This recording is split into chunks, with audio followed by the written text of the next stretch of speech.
ketika mana kita berdoa dan memberi salam kali terakhir, dan mungkinlah kita berminta dalam doa dan salam perpisahan kita, janganlah ini kali terakhir kita berjumpa dengan Nabi SAW, dan jadikanlah ziarah kita selama ini di kubur Nabi adalah menjadi satu penghapus dosa kepada kita. Dan kita minta ketika itu dalam doa perpisahan supaya perjalanan kita untuk menuju ke Mekah berjumpa ahli ataupun keluarga kita dalam keadaan selamat, sejahtera, ya Arhamar Rahimin.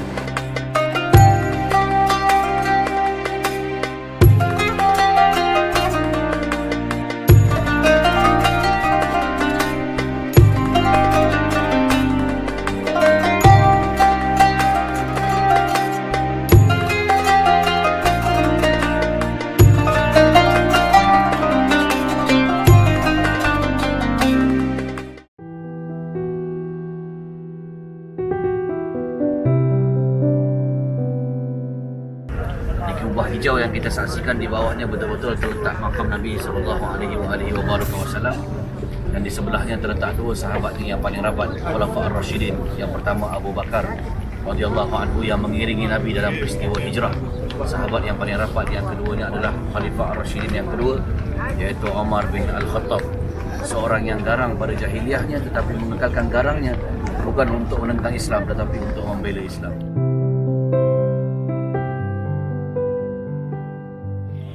Ya Allah, kami datang dengan dosa-dosa kami, Ya Allah. Kami datang dengan timbunan dan timbunan dosa, Ya Allah. Dengan berkat Nabi-Mu yang berada di sini, Ya Allah. Ampunilah segala dosa kami, Ya Allah. Dosa kedua ibu bapa kami, rahmati dan kasihanilah mereka seperti mana mereka merahmati dan menasihati kami sewaktu kami kecil dahulu, Ya Allah. Allahumma ya Allah. Daripada jauh kami datang, Ya Allah. Kami tinggalkan anak isteri kami, Ya Allah. Kami tinggalkan keluarga kami, Ya Allah. Kami tinggalkan kerja kami untuk sementara waktu, Ya Allah.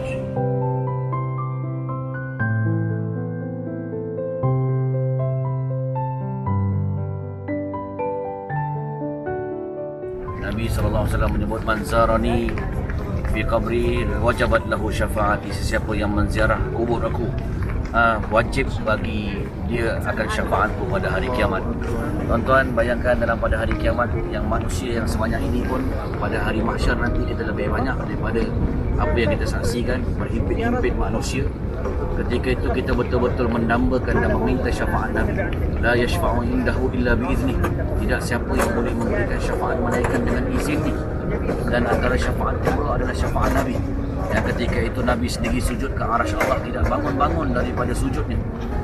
Setelah mana Allah memerintahkan untuk bangun, qum, dan perkataan pertama yang keluar daripada mulut baginda yang suci itu sallallahu alaihi wasallam, apabila diminta oleh Allah, mintalah wahai Rasulullah, mintalah wahai Habibullah, wahai kekasih Allah, apa yang kamu minta.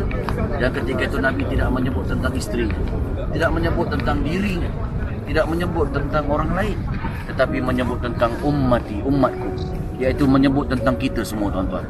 Ya Rasulullah, salamun alaik, ya rafi'ash syani wa daraji,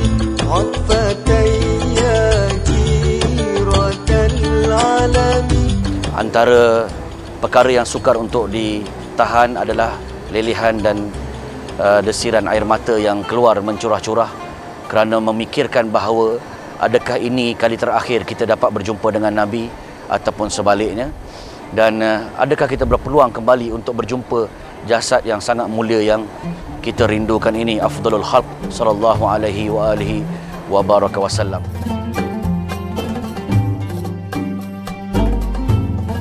Ketika mana kita berwidak di makam Nabi SAW dan mengucapkan selamat tinggal kepada dua sahabat, Abu Bakar, begitu juga dengan Umar, dan keluar daripada tempat itu kita menuju ke penguburan Baqi'.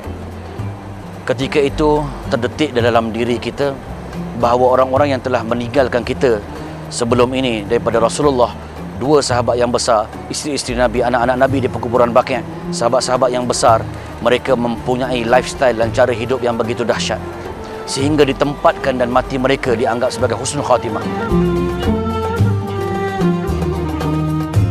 kita merasakan, ya Allah, kerdilnya aku, adakah aku dapat untuk bersama-sama dengan mereka ini? Aku rasa sangat jauh dan tidak mampu, ya Allah. Moga-moga insya-Allah dengan tulus dan ikhlasnya kita meminta kepada Allah pada saat-saat momen yang akhir ini, dengan mengenangkan jauhnya kita, Allah akan memberi kekuatan supaya hidup kita selepas ini adalah hidup dan cara buat, cara fikir, cara langkah dan cara bertindak mereka-mereka yang hebat, syuhada, Baqi', Rasulullah, Abu Bakar, Umar, kesemuanya, dan insya-Allah akan mendapat husnul khatimah.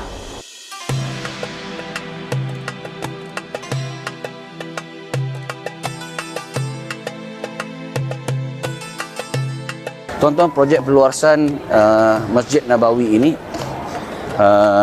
berada dan sentiasa diperbesarkan kerana ramainya manusia semenjak zaman Nabi SAW lagi, sehinggalah pertukaran khalifah, sehinggalah di zaman Turki Osmaniyah.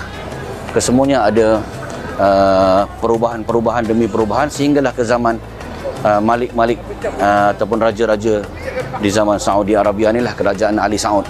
Kalau tuan-tuan ada rezeki, nanti kita akan kat Mekah, nanti kita akan tengok juga plan Masjid Nabawi futuristik, pembesaran dia macam mana.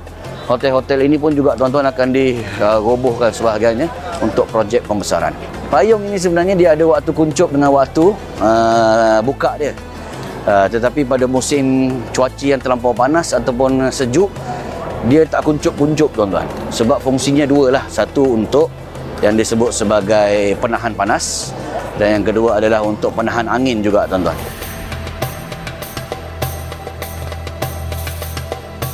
Ahlan wa sahlan, itu kalau datang, tetapi kali ini kita menjawab dan mengucapkan selamat tinggal wahai para syuhada. Kami akan datang dan insya-Allah kami akan bersama dengan kalian semua, dan insya-Allah akan dibangkitkan dengan kalian semua, sebab Nabi SAW pernah menyebut, paling tidak pun kalau tidak sampai, yuhsyarul mar'u ma'a man ahabba, akan dibangkitkan pada hari kiamat seseorang itu bersama sesiapa yang dicintainya. Aku cintamu wahai Rasulullah. Selamat tinggal ya Rasulullah, ya Abu Bakar, ya Umar, ya syuhada Uhud. Kami akan menyusul insya-Allah waktu yang terdekat. Sekian, wassalamualaikum warahmatullahi wabarakatuh.